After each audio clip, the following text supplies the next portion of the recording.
Hello everyone, welcome back to the channel.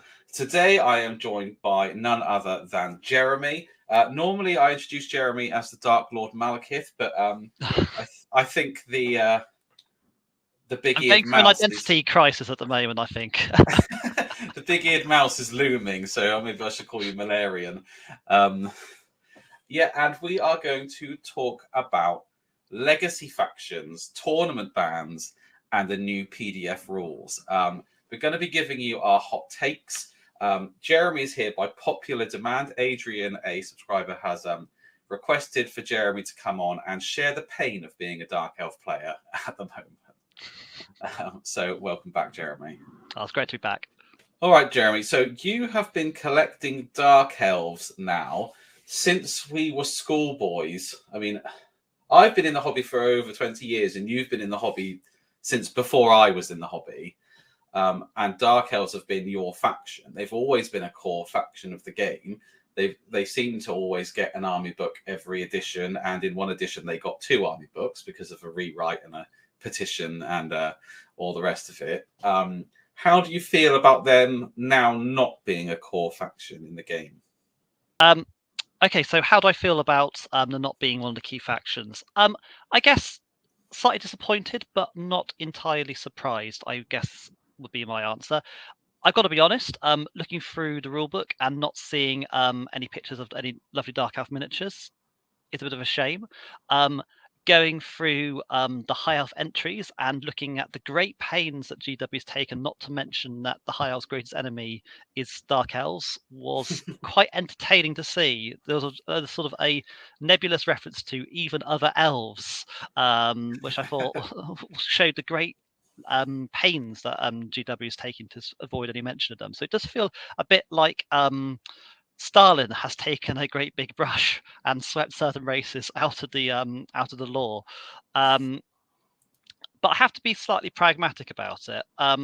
First of all, Warhammer Fantasy Battles died back in 2015, and I didn't really ever expect it really to come back. But fantasy is back in a new form, and when it did come back, I always knew that with it being focused on the old world, probably Dark Elves weren't going to be the key focus, at least during the initial launch of it, because there were so many factions that GW needs to support, and to expect, a shiny new rulebook, a great miniatures line from day one is just unrealistic. It's not pragmatic. And also, I, as you alluded to, started the hobby at the very start of 6th edition, where effectively the rules were just a Ravaging Hordes short booklet, which I had to rely on the rules for. So I kind of always assumed that we'd probably get a similar sort of thing, but in PDF form, which indeed we have. We've got some rules to play with. We can get on with our games. We don't have new miniatures, but we have got something to sort of tide us over in the meantime. And my attitude is, it's somewhat pragmatic. GW doesn't really know whether the old world is going to be a success. Are people actually going to be tempted to actually buy miniatures for it, or are they all just going to reuse the ones they've already got? Are people just going to be turned off by the large, high prices and just go with 3D printing? It's a gamble for GW to bring back the old world. So they are playing it safe at the moment, and they are doing a limited launch. My understanding is that there's a non-competition clause within Games Workshop itself. So, for example, 40k doesn't compete with Age of Sigmar, which doesn't compete with Necromunda, which doesn't compete with, all these other things. So having the factions in both games is not something that they strictly want. So because Dark Elves are in Age of Sigmar, which is like the trophy, the fantasy game, they're not. That's why they're not going to be in Warhammer Fantasy Battles or the Old World, which I think is a shame because it just makes it feel slightly less flavorful. I would say for me to not open up a book and see an evil race of elves. I mean, I have been thinking about this a bit, and if that is indeed the case, then it's a shame because it feels like that's internal politics getting in the way of wargamers actually from enjoying and pursuing their hobby. And internal politics should never really get in the way of essentially the consumer and the customer. So that feels short-sighted if that is indeed the reason why it's happened. I also think it's a shame because, frankly, when Age of Sigmar kicked off, they obviously ported a large amount of fantasy battle armies across into that setting. And let's be honest, most of them don't really gel that well with the aesthetic of the high fantasy-esque of Age of Sigmar, which is why we've ended up with sort of new versions of the High Elves, we've ended up with new dwarf races, and actually they've ended up just getting rid of all the old fantasy battle ranges because it just didn't work. And when I look at Dark Elf Spearmen and Cauldron Knights and Corsairs in the Age of Sigmar, I do look at them and go, what the heck are you doing there? They just don't really fit. I think the only miniatures which really half work within that range are the Witch Elves, but everything else doesn't sit very well into my head. So I am hoping that actually that they will do the logical thing that they did with the High Elves and turn them into Lumineth, the Doors, and have the Fire Slayers and all this sort of thing. And actually, if they want to have a race of evil elves in Age of Sigmar, I think Age of Sigmar should just make their own range and then move the Dark Elf miniatures that are already in existence back into the original world which they were designed for, because I just don't think the aesthetic holds up that well. Obviously, that's a very subjective view, but that's kind of where I stand, and I think obviously it would solve the issue for players of the legacy factions as well. I think we might see more of that. I mean, I was having a conversation only the other day about dryads and if they fit in the Sylvaneth range anymore, or if you'll see when Sylvaneth get redone or revamped, if they will take them out of the range like they did with a lot of stuff for Cities of Sigmar. One or two things are going to happen with the old world. Either it's going to be a success or it's going to be a failure. So they've already planned out probably the next year or so. So could be bringing out all the factions with the arcane journals, releasing some new models. Hopefully that will go well. They get a campaign going. If the game is proving a huge success, then the natural drive is going to be to try and expand it. So new campaigns and potentially new models, and that just drives up a desire probably to actually include the other 50% of the factions that don't have a presence yet in the game. So if the old world is a success, the drive and incentive to actually reintroduce the legacy faction is just going to grow. And if the old world is a failure, then hey, the game gets cancelled. It doesn't matter anyway. So that's why I've kind of got a fairly pragmatic and fairly optimistic take on it, because even if the old world is a failure, at the end of the day, we've got a new cool streamlined set of rules and some new PDFs to play with them. So we are in a much better place than we were back in 2019 before the game was announced. So I kind of view the whole thing as being largely positive, even if I'm slightly annoyed that High Elves are fighting strange cousins of themselves, but we won't call them by their name. And how do you feel, Jeremy, that Games Workshop are saying that going forward they've got absolutely zero plans to focus on these? So that means you won't have, for example, an arcane journal. So when you've got the rules on your PDF that actually are really fleshed out rules, you're not getting any less than anybody else at this stage. You still have magic items and your own spell lore, and all your models are included with rules and special rules. You're not going to see a return of any special characters, and you're not going to see alternate builds to the army. How do you feel about that? Yeah, so I guess when I was told I was going to get a PDF, I was kind of expecting basically the back of a cigarette packet, just something really quickly jotted down that's probably going to be less than one page. I read through the rules the first time yesterday and was actually really impressed by how detailed and thorough they were. We have got actually a decent selection of magic items, far more than I feared, and including a couple of spells. So what we've got is pretty good, I'm saying so far upon first reading. I think it is a shame that we don't have special characters, especially as characters like Malkith, Marathi, and possibly Malus Darkblade are alive at this time. So obviously it's a shame not to be able to include them. But actually, the way that the Dark Elf list has been designed, it's quite easy to theme armies around Witch Elves or Beastmasters, depending on what character choices. And then certain units get moved from rare into special and into core and so on. So there's an opportunity to do some theming. It's obviously never going to be as cool as having its own book. But again, for the time being, it's a temporary measure. With regards to Games Workshop saying they're not going to support it, well, I just don't really believe them. Again, I just go back to the starting point of either the game is a success or it's a failure. If it's a failure, there's no opportunity for power creep and for them to go out of date. If it's a success, then there's more incentive for them basically to bring races like the Dark Elves and Skaven and all those fan favourites back into the fold. So again, I kind of remain quite optimistic about it, but obviously I want a new shiny book if I can get it.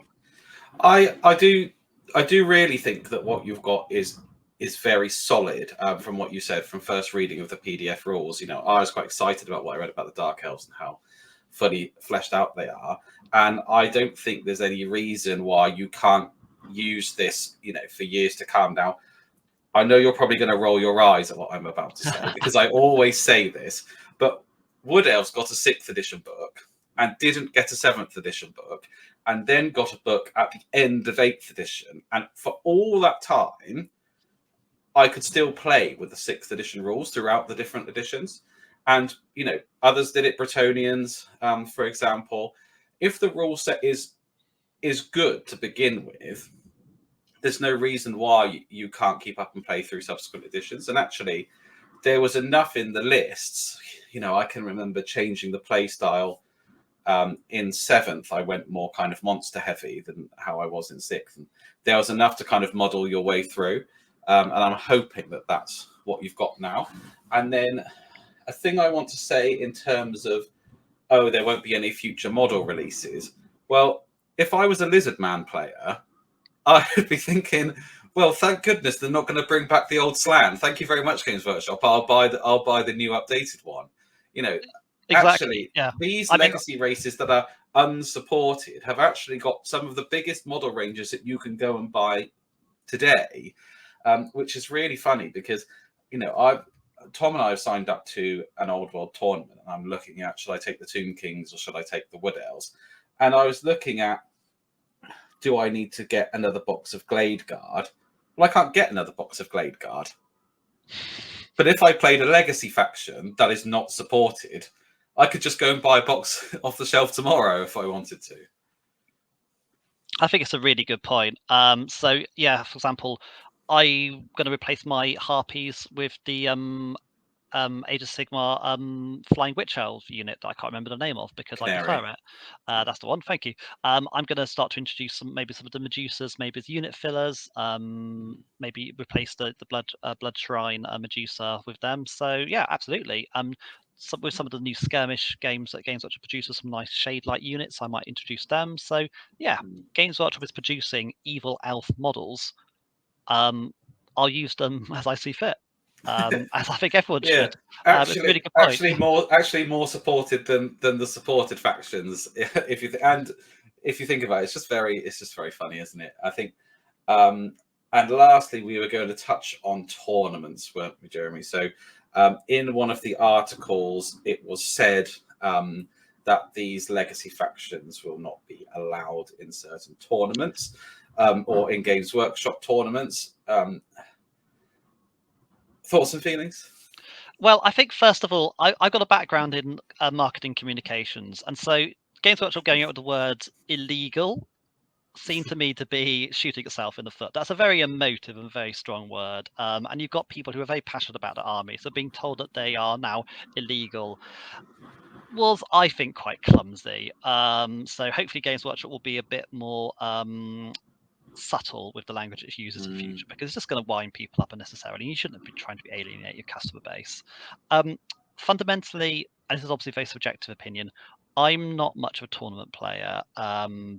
It's something I think I've only been in about 3 or 4 tournaments, and none of them have been with GW. So to me, it doesn't really make a huge amount of difference because it's not necessarily the environment that I like to play in. I'm not particularly competitive.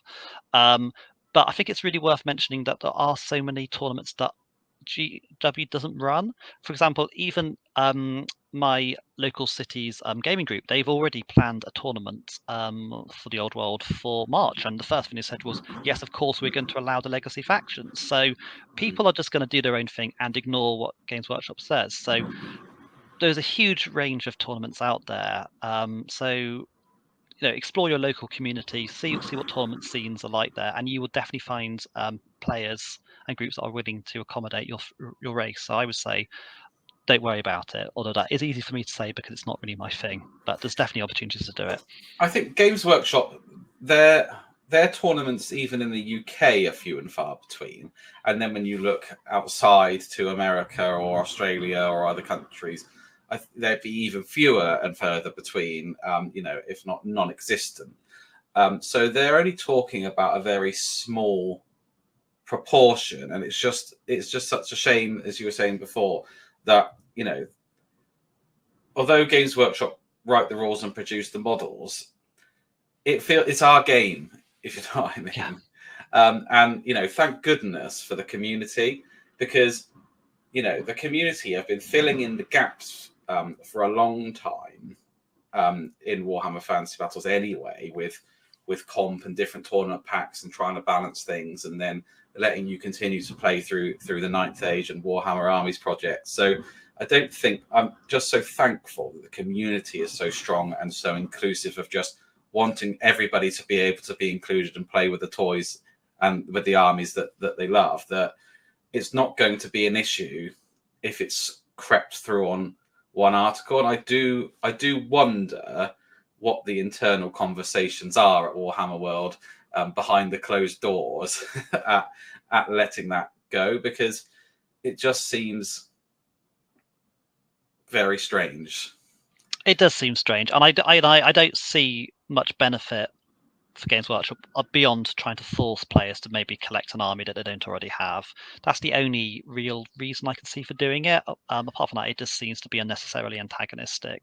But you're right. The community is strong, and it gives you an opportunity. Hey, if you want to 3D print some models from another range, go for it, because if you're not playing at Games Workshop, it doesn't really matter anymore, does it? So I don't think it really helps Games Workshop's business model really either. But it's just so strange when you compare it to the launch of Age of Sigmar, because that was like, oh, there aren't even any points, just bring some models, just roll some dice, just everybody come along, bring what you've got. Very inclusive.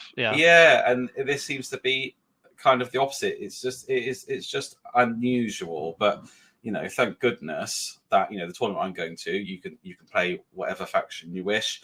And just thank goodness the community kind of understands and is like, okay, well, we're not going to do that. But at the end of the day, I've got a brand new Dark Elf army list and some new rules to play. I never thought I was going to get this.